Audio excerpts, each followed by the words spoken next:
Imagine you spent $1 million building a rental property, and then your neighbor said he wanted to collect half the rent. You paid 100% of the cost and you get only 50% of the revenue? What a terrible deal. Well, that's exactly the deal that Mark Carney just brought home on the Gordie Howe International Bridge.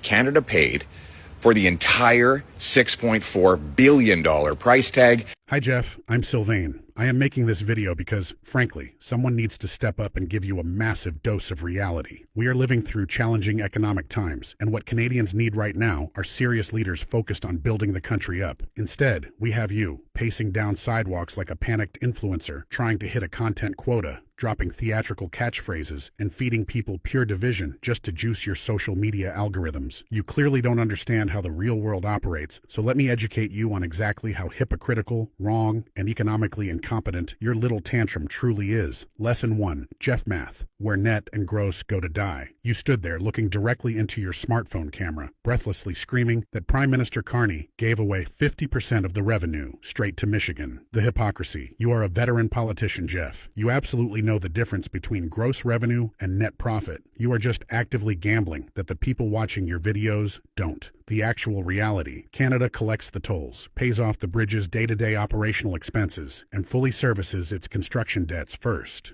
The 50-50 split only applies to whatever net profit surplus is left over after Canada has been entirely paid back, and it has a strict 15-year expiry date. As Carney pointed out, there isn't going to be a massive pile of net profits to split anyway. But hey, why let basic corporate accounting get in the way of a flashy, angry TikTok script? The 2012 deal was signed by your old boss. You are raging into your microphone about how unacceptable it is that Canada fronted the cash for the bridge and the customs plazas. Let's refresh your selective memory, Jeff. Who actually signed the original Canada-Michigan crossing agreement back in 2012? The Harper government. You were literally a parliamentary secretary in the exact government that structured the framework to shoulder that $6.4 billion price tag. You are taking your own past administration's blueprint, stripping out the context, and trying to pass it off as a brand new national failure. That isn't accountability. It is a fake, deeply hypocritical stunt. Fabricating a G7 recession for clout, you casually dropped the line that your opponents have given us the only recession in the G7. Seriously, Jeff, which imaginary ledger did you drag that one out of? Did you consult a magic 8-ball before hitting record? While Canada navigates completely real, stressful global economic headwinds, manufacturing a fictional national recession out of thin air just to hit a 60-second video deadline is embarrassingly lazy. If you are going to lie to the public, at least make it a little harder to debunk with a 3-second search. Your playbook of pure division is burning your own house down. You looked deeply into the lens and chanted your favorite focus grouped slogans. Enough illusions, enough theater. It's time for results.